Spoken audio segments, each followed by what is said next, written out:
and simply Sayo, poet, actress, writer, favorite child. And I am here with the Floor Mag for issue 7, and I am going to be answering some dilemmas for you. Sayo. Yes? One of my best friends slept with my crush, and I don't know what to do. I had a crush on this girl for some weeks now, and I told one of my best friends, also asking for advice on how to talk to her. Some days ago, they casually met each other, and he told me that they ended up sleeping together. I'm so angry, but he's acting like he did nothing wrong. What should I do? Read that one again, because it was quite wordy. There was a lot of... Am I the only one? Do you know what I mean? It was quite wordy, right? Gosh. It was very wordy. Okay, so crush? So he has a crush on this girl. Okay, he has a crush on this girl. Yeah. His best friend... He told his best friend he had a crush. He even asked for advice. Oh. Then him and the girl met up, ended up sleeping together, and the friend came to like, sorry, bro. Okay, now that's different. That's a fake friend. The fact that you told him that you're liking this girl, you wanted to be toasting this girl, and he still went and slept with her, and then now came and rubbed it in your nose afterwards. Even if he was saying it as like, oh, I'm so sorry, or oh, like, oh yeah, I slept with her. Like, it doesn't really matter. I think not all people who you call your friends are really your friends. A lot of them are haters. Just because they're close to you, just because you can be laughing and kicking, it doesn't mean that they actually have your best interest at heart. Whether you had it in mind to come and wife this girl or not, komata. The fact that you people, you are friendly with each other, your friends, your BFFs, and he's not coming to sleep with the girl that you told him that you like, is gremlin behavior, to be honest with you. It's gremlin behavior. Burn the bridge.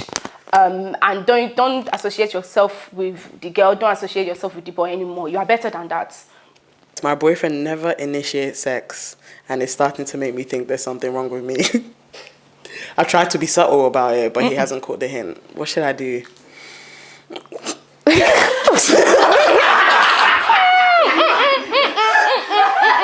No, hold on. Strong. So your boyfriend never initiates sex. You've tried initiating the sexy time with him and he's not feeling it. That's not your lover. That's not your dear. That's not your sweetheart.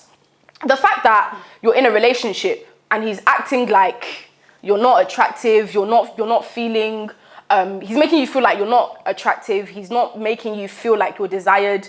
When you're trying to fling nika and off-bra, do this and be doing everything that you want to be doing in the sexy time, he's neglecting you and he's not doing the things that he's supposed to be doing. Break up with him. Break up with him. Sex is a big part of relationships. It's more than the physical, it's emotional, it's, what's the other one? It's mental, spiritual something. The fact that he doesn't make you feel wanted. Who doesn't like, I'm sorry, but who doesn't like sex? Who doesn't like sex, So the fact that you're in a relationship and he doesn't want to have sex, for me, that's a red flag, massive red flag. I have a habit of ignoring them. That's the only one that I cannot.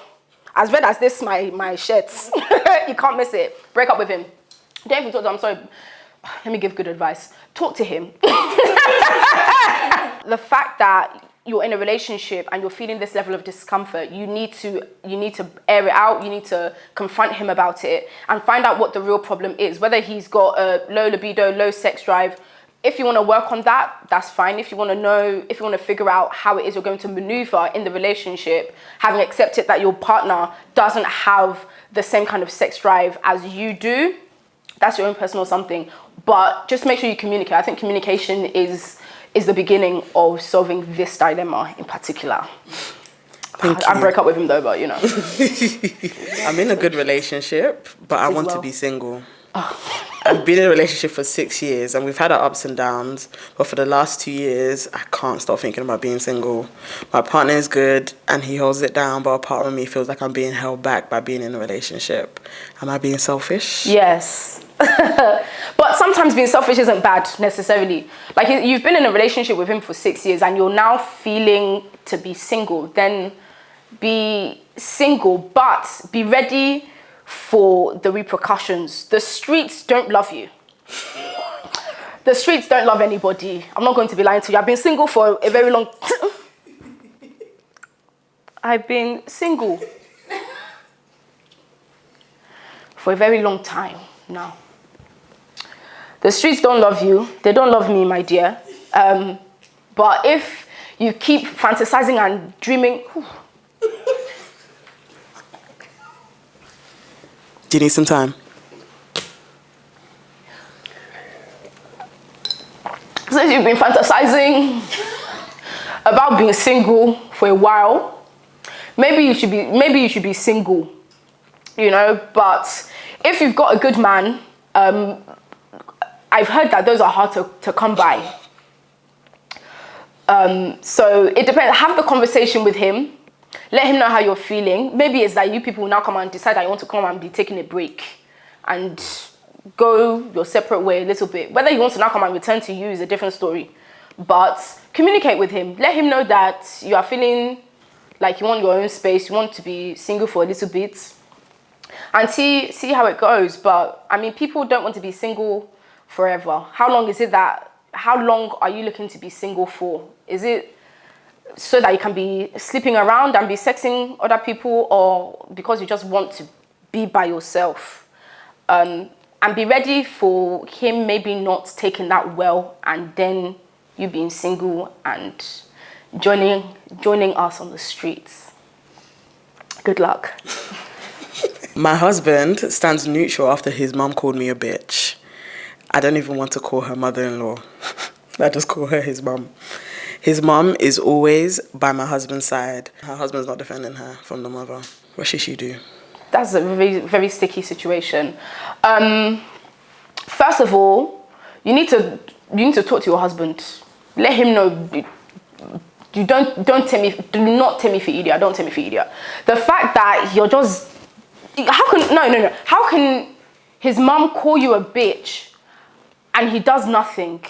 The least that he could have done is correct the mum, maybe in private. Or if the situation happened with you all there, he should have stood up for you. I think you need to communicate with him, and you need to tell him and express to him that what he should have done is to have defended you at least. That's not to say that to now come and be beating up his mother. That's not what we want. But to have at least defended you and defended your honor in front of his mother, and to let her know that kind of behavior, that kind of language is not acceptable. This isn't some girlfriend that you're not some girlfriend that he's bringing to the mum for the first time. Your wife, Abby. Yeah. Wife, my dear. So you need to talk to your husband and let him know your frustrations. Let him know that he needs to defend you, because that, I'm not gonna lie, nothing would dry a pussy faster than a man who does not defend my honor. It's disgusting behavior, unacceptable. So let him know, because it's unacceptable behavior. Don't be doing it in a jokey way. You need to tell him and sit him down, or even stand him up, even flog him if you want. But he needs to know that is not acceptable behavior. Whether or not he now calls a meeting between yourself, him, and the mother to discuss it, or he talks to the mother in private and he talks to her, because at the end of the day, this is all about power dynamics and respect. He allowed his mother to disrespect you in front of him, and he didn't do anything. Talk to him and let him know that what he's done it can't go. Unacceptable behavior. That's rude. Very rude. Last one. My girlfriend and I have been dating for 8 months. By far the best relationship I've ever had. She's sweet and caring. Yesterday she called me over to her place for dinner and told me she wanted me to meet somebody. Lo and behold, a 4-year-old daughter. I was shell-shocked. She explained the situation and apologized for not telling me sooner. But I don't know what to do. I don't know if I'm ready to date someone with a kid. If you are not ready to date someone with a child, then don't date someone with a child. Because that child is a permanent fixture in that person's life. I think it's understandable if you don't want to date someone with a child, but I think it would be very disingenuous of you to stay in that relationship and then now resent the child. Maybe, depending on how much you like the person, try it out for a little bit, see what it's like, depending on how open you are to it. But if it's not for you, then just let her know. I wouldn't date someone with a child, personally. And so I would communicate that. There will be someone out there for you who is childless, and there will be someone out there for her who likes children, who likes the child, you know what I mean? Like, you know, it's really not by force though. So, like I said, there's plenty more plantain in the oil. There's a lot of choices. If you don't want to be with someone who has a child, don't be with somebody who has a child. Let's not complicate this thing any longer, okay? But Sayo, you told me the streets are cold. The streets are cold, but Is the plantain hot or not? the streets do not bear children.